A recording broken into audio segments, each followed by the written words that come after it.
A 30-year-old cold case is getting a fresh look from detectives after our I-team started asking questions about it. Eyewitness News reporter Leslie Rubin continues to bring these unsolved cases back into the public eye. It's been nearly 31 years of mystery surrounding the gruesome murder of Lynn Priestley. The 34-year-old City of Charleston employee's naked body was found along the banks of the Kanawha River 5 days after she was reported missing in March 1990. There have been no arrests, no answers, and no justice for Priestley and her family, who have since gone to their graves, never knowing who killed her. It was what it was. It was a very brutal, savage, sadistic killing. More than 30 years ago, Jeannie Dreisbach made a promise. We weren't going to go to our graves without pursuing this further. A vow to find out who killed her best friend, Lynn Priestley. And those things happen, but they don't happen to people you know and love. It was so unreal. A young woman with a wicked sense of humor, Lynn liked to have fun. She didn't take herself too seriously, and she always would tell me to lighten up. She was quite a flirt. She had lots and lots of boyfriends throughout the years, and probably for that reason, frankly, a lot of girls, I think, were jealous of her. She worked for the City of Charleston in the mayor's office like her mother Blanche. But in 1990, she was the assistant director at the Charleston Urban Renewal Authority. I know that she envisioned herself probably being very much like her mother, staying at City Hall till she retired and having a family and just living a nice life here in Charleston. She wanted to be happy like everybody else. It was St. Patrick's Day weekend in Charleston, Friday, March 16, 1990. The boys' state basketball tournament was also in town. Lynn was out drinking and having fun with friends and a man she was dating. I wouldn't call him her boyfriend. The media portrayed him as her boyfriend during the investigation. He was actually more of an arm piece. And I'm going to be honest, she was using him. He took her places, he bought her things. The group started at Bennigan's at the Charleston Town Center Mall and eventually ended up at nearby Tidewater. She was talking with friends, and she used to work with them, and I guess he was jealous that she was talking with them. Bartenders remember an argument between Lynn and the man before Lynn stormed out, leaving her car keys on the bar. He followed her outside and down the street toward the Judicial Building. Loud disturbance outside around the Judicial Annex, which brought the attention to a bailiff who came out and addressed the situation, and then she was last seen headed east on Corey Street. Lynns Friends later told police she was supposed to meet them at Spanky's Bar on the boulevard, but she never showed up. It was the last time Lynn was seen alive. Well, she just disappeared. Now, that's all there is to it. Lynn's parents reported her missing at 4 o'clock the next day. We have no idea, and with so many people in town that somebody else could have grabbed her, we feel sure that she was attacked or kidnapped.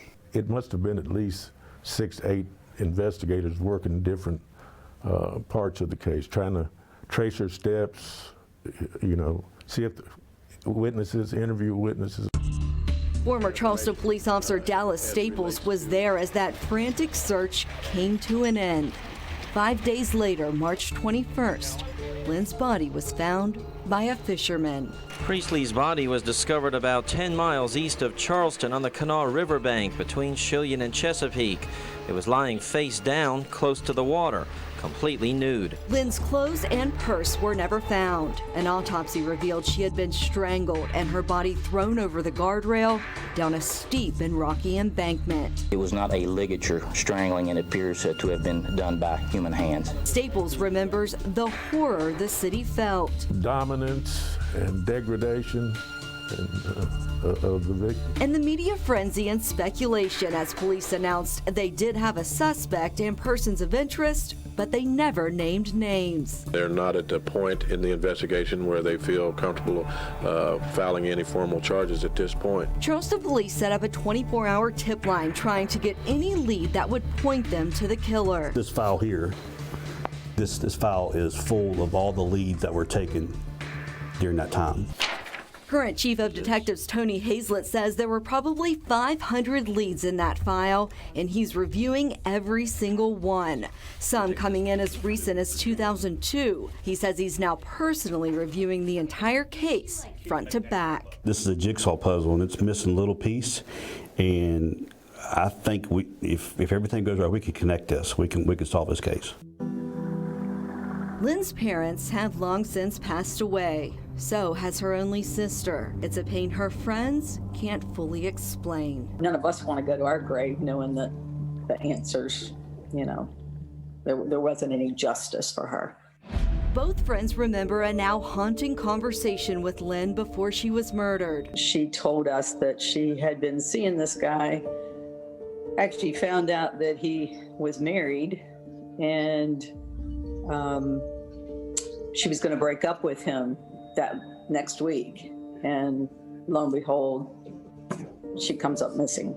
She told me that Thursday night, she says, I've just got to kick him to the curb because he's getting more and more possessive, clingy, and she said, Jean, I know what I want, and it's not him. Left wondering if they'll ever find the piece of the puzzle needed to close Lynn's case and finally give them peace. Although Lynn's biological family is pretty much gone, she still has some friends that a day doesn't go by when she's not missed.